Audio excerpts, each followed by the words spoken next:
Encore une semaine normale, donc absolument folle dans le royaume de Macronie. Chers amis, il est l'heure du 123e épisode de La Farce Tranquille. Taisez-vous. Non mais cet homme est ahurissant. Porte-parole du gouvernement. Ce que vous venez de faire, c'est super. Chers amis, ravis, heureux, remplis de bonheur de vous retrouver pour ce nouvel épisode de La Farce Tranquille dans ce monde toujours plus zinzin et où en plus la France n'a pas gagné la Coupe du Monde de rugby. Autant vous dire que rien ne va. On se retrouve aujourd'hui pour scruter toute l'actualité politique française. Vous le savez, c'est votre rendez-vous. Mettez les pieds dans les chaussons. Petite bière, petit thé glacé citron, on va décoller. Et avant toute chose, n'hésitez pas les copains si vous le souhaitez à vous abonner à la chaîne YouTube de Juste Milieu et à mettre le pouce bleu. L'aventure continue, plus que jamais. Et avant d'attaquer plein gaz, full benzine sur la voie de gauche, vous le savez, on commence avec le sondage de la semaine. Maintenant ça va chier. Alors, la semaine dernière, pas de sondage, je vous l'avais dit, un petit rappel très important pour nous, pour l'équipe de Juste Milieu. N'hésitez pas à aller vous inscrire à la newsletter de Juste Milieu. C'est vrai que, petite parenthèse, je profite de ce micro qui m'est tendu pour dire que, bon, vous le voyez d'ailleurs sur des chaînes de copains, des chaînes autour de nous, bon, il y a des trucs qui se passent qui sont un peu bizarres. Par exemple, en ce moment, on peut plus mettre de courtes vidéos sur Twitter, on a des trucs comme ça, des trucs qu'on n'avait jamais eu jusqu'à présent, même je le vois dans les statistiques YouTube de Juste Milieu. Donc, on s'organise, on se prépare, pour l'instant rien de grave, rien de trop chiant, mais on est clairement en train de préparer un peu tout le repli stratégique, on va dire, qui veut la paix prépare la guerre. On a lancé ce projet La Boîte Noire, cette plateforme de contenu 100% non censuré et de contenu hébergé sur une plateforme qu'on a développée nous-mêmes. Vous pouvez aller faire un tour sur la boutique Juste Milieu si vous voulez découvrir ça. Je vous en parlerai plus longuement dans quelques jours. Et aussi, c'est très important pour nous d'avoir un canal direct avec vous pour proposer des contenus quoi qu'il arrive. C'est la newsletter qui est entièrement gratuite. Donc n'hésitez pas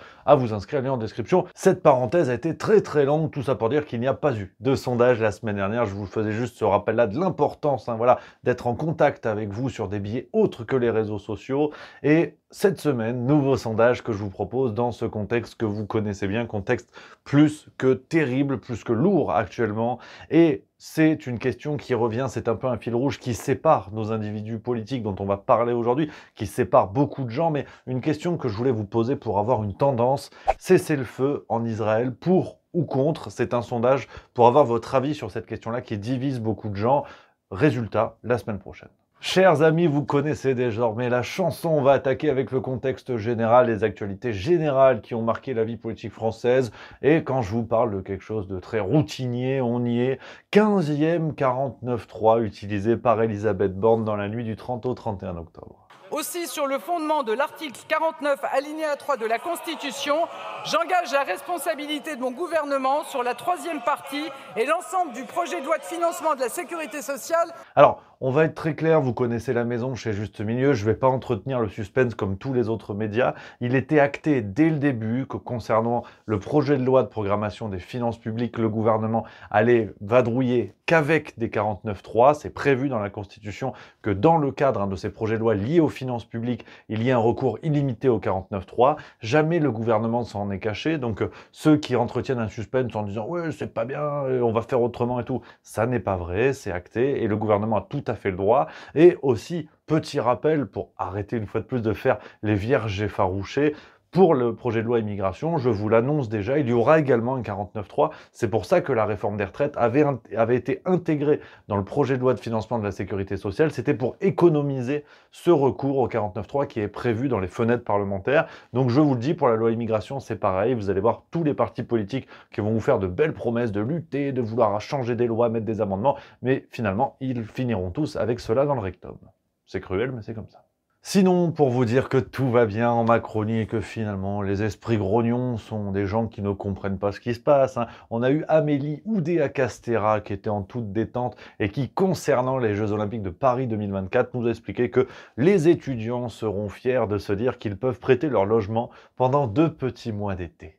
Il faut replacer ça vraiment dans un cadre plus large. On a tous besoin de faire de temps en temps des efforts pour que l'organisation des JO puisse être la plus fluide possible. Et je pense que les étudiants seront fiers de se dire que voilà, ils peuvent prêter leur logement, mettre à disposition leur logement pendant 2 petits mois d'été. Alors, bien sûr, les étudiants, hein, voilà, tous les grands propriétaires qui ont des appartements vacants actuellement dans les beaux quartiers parisiens, voire des résidences ou des résidences secondaires, là, c'est pas pareil. Non, non.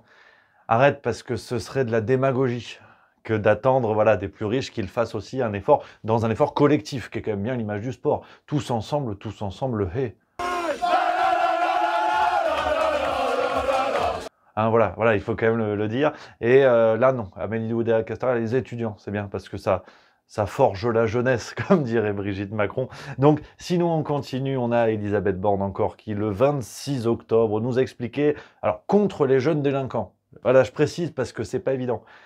Le lien est pas foufou. Voilà, parce qu'elle a dit, nous allons multiplier par 5 l'amende pour non-respect du couvre-feu en la portant à 750 €. D'abord, nous allons multiplier par 5 l'amende pour non-respect du couvre-feu en la portant à 750 €. Autre petite parenthèse dans cette émission, quand est-ce qu'on arrête de nous prendre pour des poils à frire? Parce que, si tu veux, quand on a vu les émeutes suite à la mort du jeune Naël, on a vu des gens qui ne semblent pas trembler devant une amende multipliée par 5, hein, pour non-respect du couvre-feu. Non, quand tu tires au mortier sur des policiers, si tu veux, bon, une amende qui passe à 750 €, on s'en branle. Je reprends le langage des jeunes. C'est pas ce que je voulais dire, mais les jeunes de la rue disent ça souvent.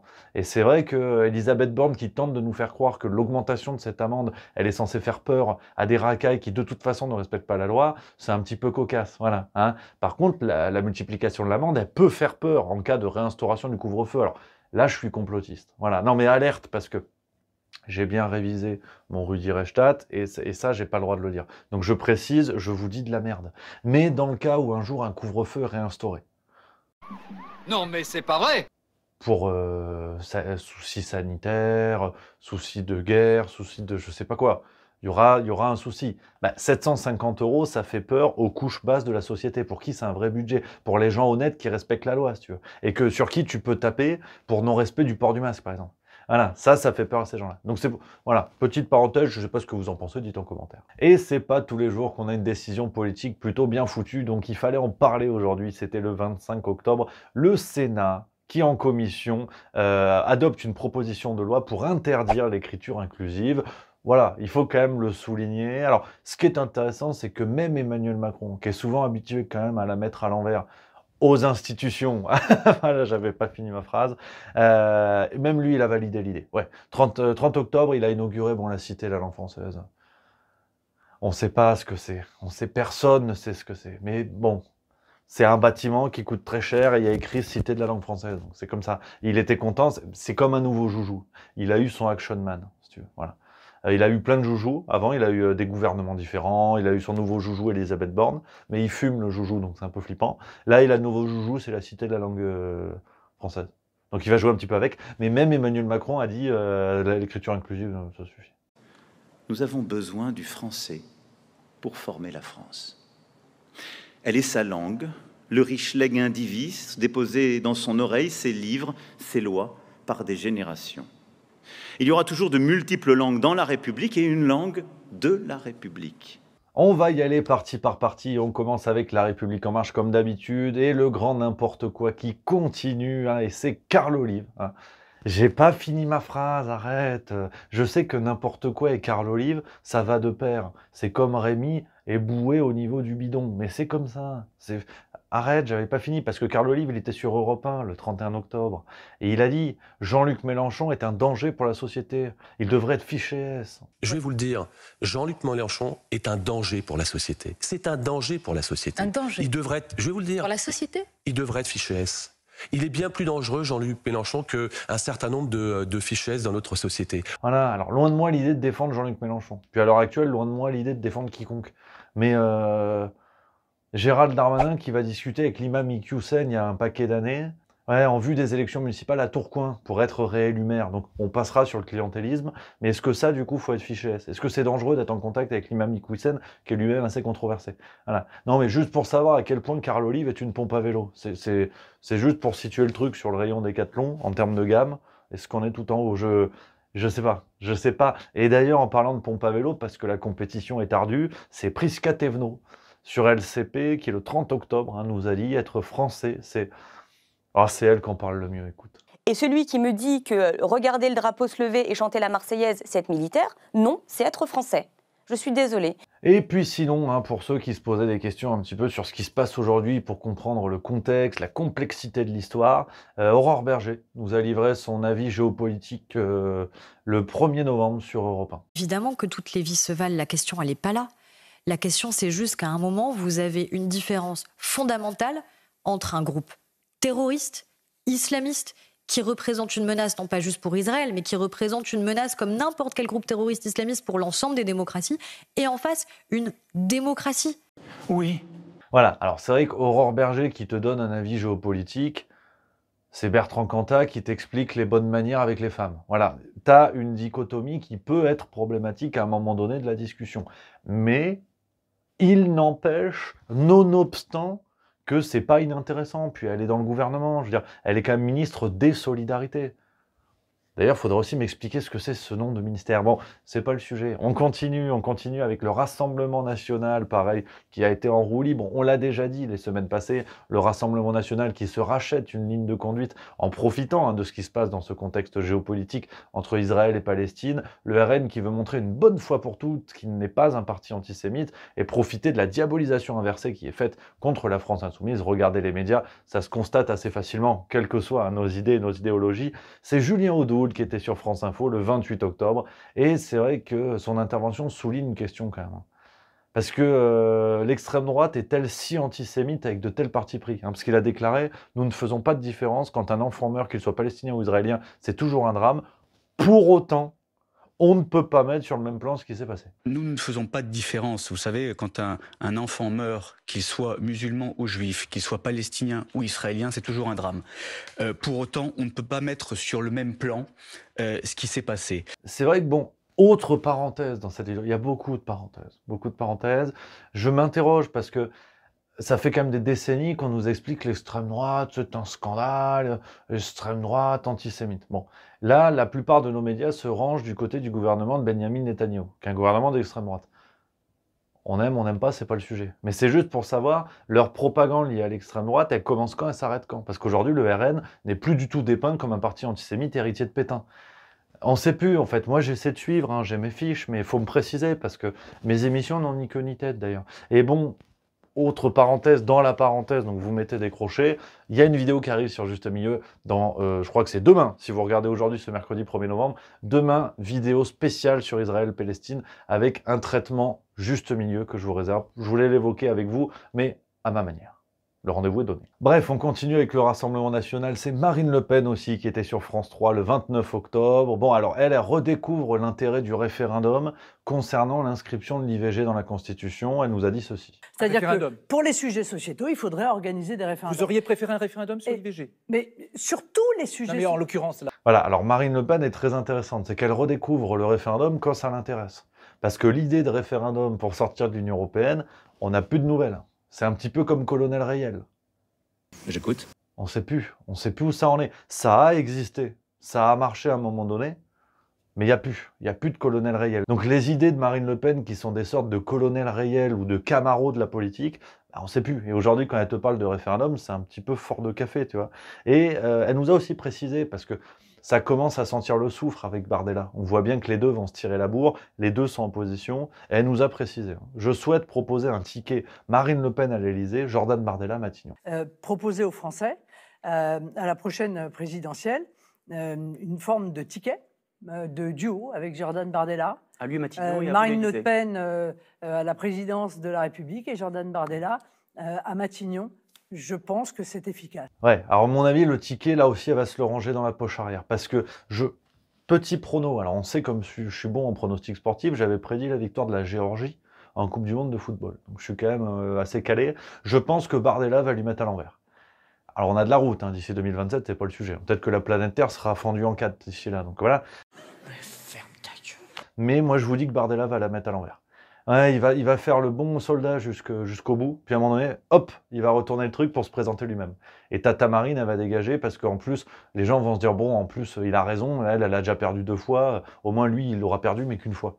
Donc, voilà, c'est le pif, dites en commentaire si vous êtes OK avec ce prono. Et puis sinon, Sébastien Chenu, dans une volonté d'apaisement politique pour arrêter la politique politicienne, sur Europe 1, le 30 octobre, il nous dit « La France insoumise sont des serpillères du Hamas, des complices de ces mouvements terroristes ». Et les finalités de la France insoumise, ce sont des complices, ce sont des serpillères du Hamas, ce sont les complices de ces mouvements terroristes. Ils le sont de façon passive, en refusant de qualifier le Hamas de terroriste et en chargeant Israël. Ils ajoutent de l'huile sur le feu. Voilà, sans commentaire, de la guignolerie. En parlant de guignol, les Républicains, alors pas grand-chose à vous dire, si ce n'est, une fois de plus, du suspense autour d'une motion de censure qu'ils pourraient déposer, des fausses exigences sur les lois à venir, tout ça pour se comporter, là, pour le coup, en véritable serpillière de la Macronie.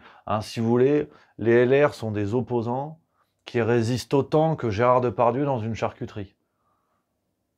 Tu sens qu'il va pas falloir compter sur eux. Ben bien, voyons. Et du côté d'Europe Écologie Les Verts, et là je vais en surprendre plus d'un, c'est vrai que c'est facile de se foutre de sa tronchetta, mais là pour le coup je voulais lui rendre un petit hommage, parce que Sandrine Rousseau a tweeté le 28 octobre, elle a écrit « Aussi vrai que le 7 octobre était une attaque terroriste, ce qui se déroule à Gaza est un crime de guerre. C'est l'une des rares à avoir eu ce courage à reconnaître cela. Je tenais à le saluer. » Du côté de la France insoumise, qui effectivement aujourd'hui est au milieu de tous les radars, on a eu un rappel important quand même d'Éric Coquerel sur France Info le 29 octobre, et il nous disait « Ce ne sont pas les combattants du Hamas qui sont en train de mourir, ce sont les civils palestiniens. » Donc, principalement, mais à une échelle bien plus grande, c'est pas les combattants du Hamas qui sont en train de mourir, c'est les civils palestiniens.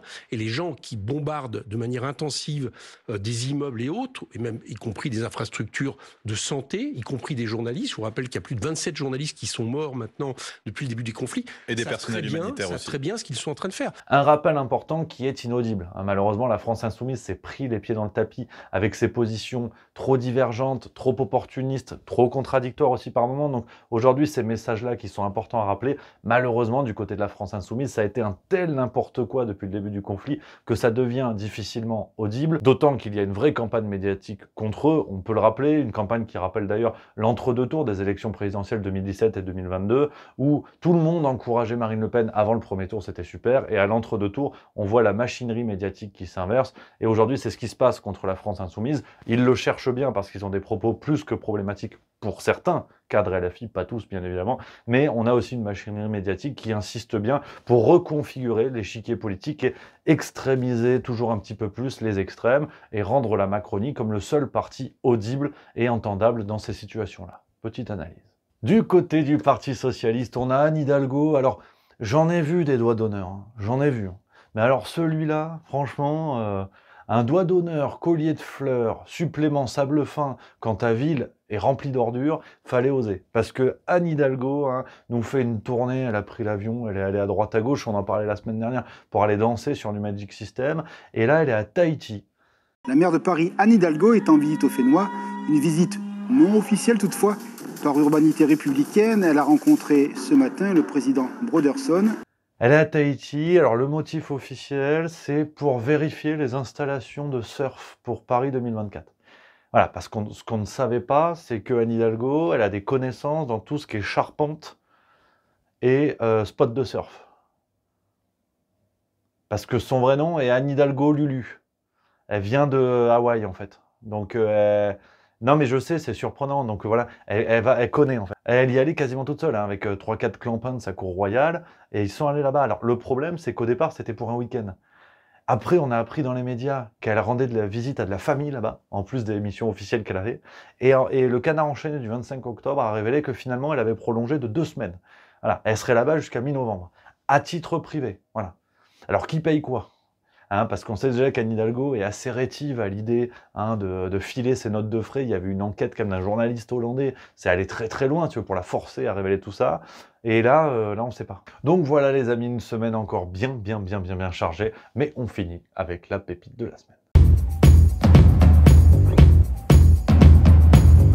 Et on finit avec Emmanuel Macron, forcément on ne l'a pas assez vu aujourd'hui. Emmanuel Macron, le 30 octobre, dans l'inauguration de la Cité de la langue française, on en parlait tout à l'heure, qui nous a offert une séquence du Macron pur jus. Vraiment, c'est de l'huile essentielle de Macron, avec le regard ahuri, devenu classique, tentative d'imitation, on comprend pas ce qu'il veut faire, et puis contradiction dans le discours assez sublime. Je vous laisse savourer. Ne pas céder aux airs du temps, Dans cette langue, le masculin fait le neutre.